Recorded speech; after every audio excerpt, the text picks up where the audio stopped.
দুর্ভাগ্যজনক হলেও সত্যি 2026 সালে এসে আমাদেরকে আইফোন 11 রিভিউ করতে হচ্ছে। কারণ এখনো ইউজড মার্কেটে এই ফোনটার এমন ডিমান্ড যে অনেকেই 2026 সালে এই ফোনটা কেনার আগে একটা রিভিউ দেখতে চায় যে 2026 সালে এই ফোনটা কিনলে কেমন হবে। আর তাদের জন্যই মূলত আজকের এই ভিডিওটা, যে 2019 সালে বের হওয়া বেস ভ্যারিয়েন্টের আইফোন 11 আপনার এখন 2026 সালে কেনা ঠিক হবে কিনা। প্রথমত এই ফোনটার কয়েকটা ব্যাপার নিয়ে অনেক ইউটিউবার যারা এই পুরোনো ফোনের রিভিউ করে তারা সবসময় আপনাদেরকে বলবে যে এটার ডিসপ্লেটা একটা ডাউন পয়েন্ট। পাশাপাশি আরো কয়েকটা বিষয় আছে যেগুলো নিয়ে এখন কথা বলা যায়। তবে এর বাইরেও আমার মনে হয় যে আমরা যদি বর্তমানে মার্কেট প্রাইসটা কম্পেয়ার করি তাহলে আমরা বুঝবো যে এখনো এই বাজেটের মধ্যে আইফোন 11 সত্যিই একটা ভালো ডিভাইস। বর্তমান সময়ে আপনি আইফোন 11 এর স্টোরেজ ভ্যারিয়েন্ট পাবেন তিনটা: 64, 128 জিবি এবং 256 জিবি। 64 জিবিটার দাম আমি মনে করি যে 20,000 টাকার আশেপাশে হবে, 128 জিবি হলে 25,000 এর আশেপাশে, আর যদি 256 জিবি হয় সেক্ষেত্রে হয়তো কিছু ক্ষেত্রে আপনার 30,000 টাকা দিয়ে আইফোন 11 কিনতে হতে পারে। যাদের স্টোরেজটা খুব বেশি ম্যাটার করে তাদের জন্য অবশ্যই 128 GB, বাট যাদের স্টোরেজ খুব একটা দরকার নাই তারা চাইলে 64 জিবি নিতে পারেন। সেক্ষেত্রে আপনারা অনেক টাকাই বাঁচিয়ে রাখতে পারবেন এই ফোনটা কেনার সময়। এই মার্কেট প্রাইসে এই ফোনটাই সেরা ক্যামেরা প্রোভাইড করে। আপনি অফিসিয়াল ফোনের কথা বলেন বা আনঅফিসিয়াল ফোনের কথা বলেন বা ইউজড অ্যান্ড্রয়েড ডিভাইসের কথা বলেন, এই ফোনটার ক্যামেরা লিটারালি অন্য যে কোনো ফোনের সাথে কম্পিট করতে পারবে এবং অনেক ক্ষেত্রে এটা অনেক ভালো পারফর্ম করবে। এই ফোনটাতে দুইটা 12 মেগাপিক্সেলের ক্যামেরা আছে, যার মধ্যে একটা হচ্ছে আলট্রা ওয়াইড ক্যামেরা আর একটা হচ্ছে মেইন ক্যামেরা সেন্সর। এমনকি এই ফোনটার ফ্রন্টেও আমরা 12 মেগাপিক্সেলের একটা ক্যামেরা সেন্সর দেখতে পাই এবং প্রত্যেকটা ক্যামেরা খুবই ভালো ছবি তুলতে পারে 2026 সালের স্ট্যান্ডার্ডেও। আপনি লিটারালি আউটডোর সিচুয়েশনে প্রপার লাইট কন্ডিশনে যখন এই ফোনটা দিয়ে আপনি ছবি তুলবেন আপনি দেখবেন বেশ ভালো ছবি আপনি এটা থেকে পাচ্ছেন। তবে লো লাইটে ছবি তুলতে গেলে এই ফোনটা থেকে আপনি কিছুটা নয়েজ পাবেন, যেটা একদমই স্বাভাবিক। এই বাজেটের সব ফোনেই আপনি লো লাইটে ছবি তুলতে গেলে নয়েজ পাবেন। তবে বাজেটের মধ্যে এই ফোনের ফ্রন্ট ক্যামেরাটা বিট করবে যে কোনো ফোনকে। এই বাজেটের মধ্যে এরকম ফ্রন্ট ক্যামেরা আপনি আর কোনো ফোনেই পাবেন না, এটা একদম নিশ্চিন্তে বলে দেওয়া যায়। আবার এটাও বলা যায় যে এই বাজেটের মধ্যে আপনি যখন কোনো অফিসিয়াল ফোন কেনার কথা ভাববেন বা নতুন ফোন কেনার কথা ভাববেন সেটার সাথে অবশ্যই আপনি আলট্রা ওয়াইড ক্যামেরা সেন্সর পাবেন না। আর সেই দিক থেকে এই ফোনের আলট্রা ওয়াইড ক্যামেরাটা কিন্তু খুবই ভালো, যেটা দিয়ে আপনি খুবই ভালো ছবি তুলতে পারবেন, খুবই ভালো ভিডিও করতে পারবেন। ভিডিওর কথা বলতে গেলে এই ফোনে থাকা প্রত্যেকটি ক্যামেরা সেন্সর দিয়ে আপনি 4K 60 FPS এ ভিডিও শুট করতে পারবেন। আর প্রত্যেকটি ভিডিওর কোয়ালিটি এই বাজেটে যে কোনো ফোনের সাথে তুলনা করলে best, literally best.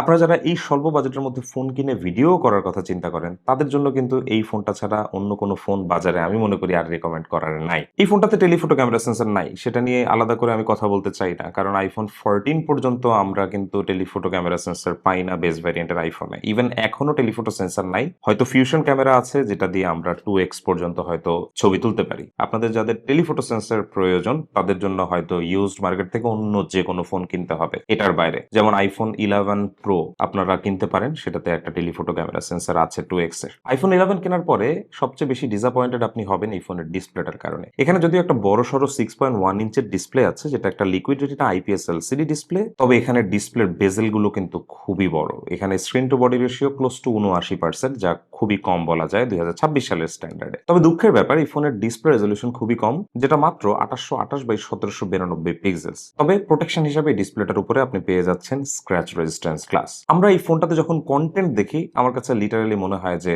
It's really a very bad display. এটার পাশে আমরা যখন 13,000 টাকার ইনফিনিক্স স্মার্ট 20 ফোনটা রেখে ভিডিও দেখেছি, কেন যেন আমার কাছে ইনফিনিক্সের ওই স্মার্ট 20 ফোনের ডিসপ্লেতে ভিডিও দেখে বেশি ভালো লেগেছে। তবে যখন আমরা ফোনটা ব্যবহার করি, যখন আমরা ইন্টারফেসটাকে ব্যবহার করি এই ফোনের, সে সমস্ত ক্ষেত্রে আমরা খুব একটা বুঝিনি যে এই ফোনের রেজলিউশনটা এত কম। তবে কন্টেন্ট দেখার সময় এই বিষয়টা আমরা বেশি ফেস করেছি। তবে আমি বিশ্বাস করি অনেক ইউজার আছেন যাদের কাছে এটা খুব একটা বড় ব্যাপার না। আরো অনেকে আছেন যারা 60 হার্টজ ডিসপ্লে নিয়েও খুব একটা বদার্ড না।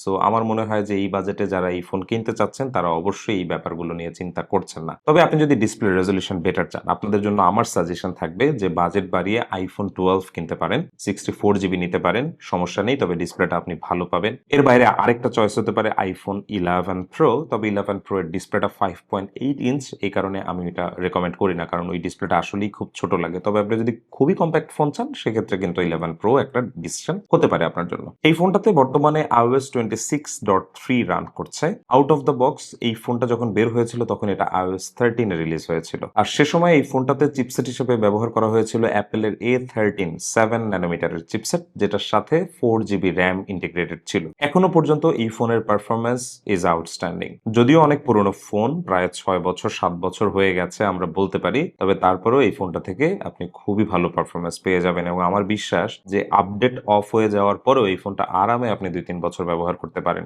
এখনো অনেক মানুষ আছে যারা আইফোন 6-7 ব্যবহার করছে বা আইফোন 10 ব্যবহার করছে, 10s ব্যবহার করছে। সো তারা যদি পারে আমার মনে হয় যে আপনারাও আপডেট ছাড়া আইফোন 11 অনেকদিনই ব্যবহার করতে পারবেন। অল্প কিছু অ্যাপ ওপেন থাকা অবস্থাতে এই ফোনটাতে পারফরমেন্স ড্রপ ইস্যু আমরা পাইনি, তবে আমরা যখন একসাথে 15 কিংবা 20-এর বেশি অ্যাপ্লিকেশন ওপেন করেছি সে সমস্ত সময় আমরা দেখেছি যে এই ফোনটা একটু পারফরমেন্স ড্রপ রিলেটেড ব্যাপার আমাদেরকে দেখাচ্ছে। অনেক সময় আমরা কিছু জায়গায় দেখছি যে অ্যানিমেশন গুলো একটু সময় নিয়ে লোড হচ্ছে, যেই ব্যাপারটা দেখে বোঝা যাচ্ছে যে হ্যাঁ এই ফোনটা এখন আর এটার যে যৌবন কাল ছিল সেই যৌবন কালে নেই, এটা এখন একটু বুড়ো হয়ে যাওয়া শুরু করছে। আর একসাথে অনেক অ্যাপ্লিকেশন ওপেন করার পরে যখন আপনি ক্যামেরা ইউজ করবেন সে সমস্ত ক্ষেত্রে আমরা দেখছি যে এই ফোনটা বেশ ভালো গরমও হচ্ছে। অ্যাপেলের সব ফোনই গরম হয়, সো এটা নিয়ে আমি খুব একটা বদার্ড না। আইফোন 11 এর ডিসপ্লে রিলেটেড কোনো ইস্যু নাই, সো ওইটা নিয়ে আমি চিন্তা করছি না। তবে এখানে আইপিএস এলসিডি ডিসপ্লে আছে যেটার কারণে দেখবেন যে আপনি পুরোনো ফোনগুলোর একদম সাইডের দিকে কালারগুলো হালকা ফেড হয়ে যায়, যেটা আপনি ডার্ক মোড অফ করলে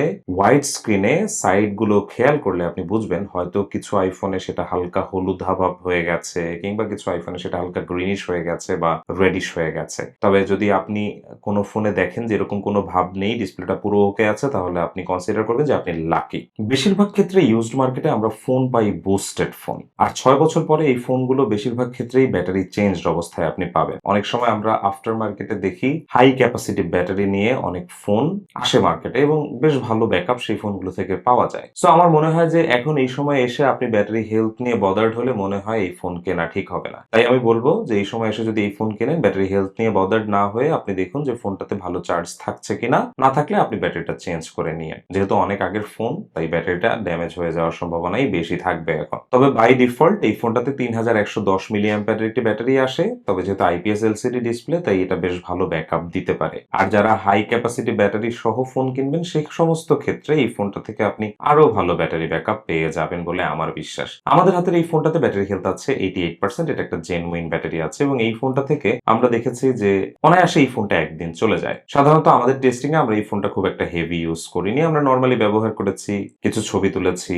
কিছু অ্যাপ্লিকেশন ব্যবহার করেছি এবং গেম খেলেছি। সো আমরা দেখেছি যে এই ফোনটা বেশ ভালো ব্যাকআপই দিচ্ছে। তবে আপনারা যারা এভরিডে লাইফে ইউজ করবেন আমার মনে হয় যে এই ফোনটা আপনাদের হয়তো একদিন চলে যাবে, অনেক সময় কিছু ক্ষেত্রে হয়তো আপনাকে দিনে একবার চার্জ করতেও হতে পারে। আপনি চাইলে ওয়্যারলেসলিও আইফোন 11 কিন্তু চার্জ করতে পারবেন। এটা কিন্তু চি চার্জিং সাপোর্টেড, এটা চি 2 না, এটা জাস্ট চি, যেটা first generation Qi charging supported, আর wired PD 2 charging supported. So আপনি এই ফোনটা 30 মিনিটে 50% পর্যন্ত চার্জ করতে পারবেন। কানেক্টিভিটি নিয়ে আলাদা করে বলতে হয় যে এই ফোনটাতে কিন্তু আপনি ওয়াইফাই 6 পেয়ে যাচ্ছেন, পাশাপাশি ব্লুটুথ 5 এর কানেকশন পেয়ে যাচ্ছেন, আর এই ফোনটা কিন্তু এনএফসি সাপোর্টেড। এর পাশাপাশি এই ফোনটা কিন্তু ডুয়েল স্টেরিও স্পিকার সাপোর্টেড, যা বেশ ভালো একটা সাউন্ড জেনারেট করতে পারে even in today standard. So দিন শেষে আমি এখনো আপনাদেরকে আইফোন 11 রেকমেন্ড করব, তবে সবাইকে না, অল্প কিছু মানুষকে যাদের ডিসপ্লেটা নিয়ে খুব একটা চিন্তা নাই, যারা এই বাজেটে ভালো ক্যামেরা চান, পারফরমেন্সটা যা আছে তা দিয়ে আপনাদের হয়ে যায় এবং iOS 27 আপডেট আপনাদের হয়তো প্রয়োজন নাই, তাদেরকে আমি অনায়াসে এই ফোনটা সাজেস্ট করব।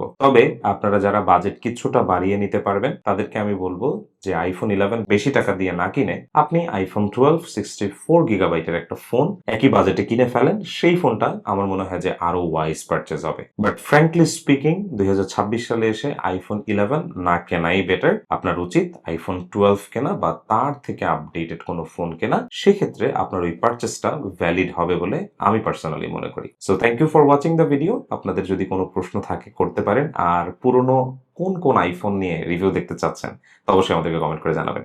Thank you for watching.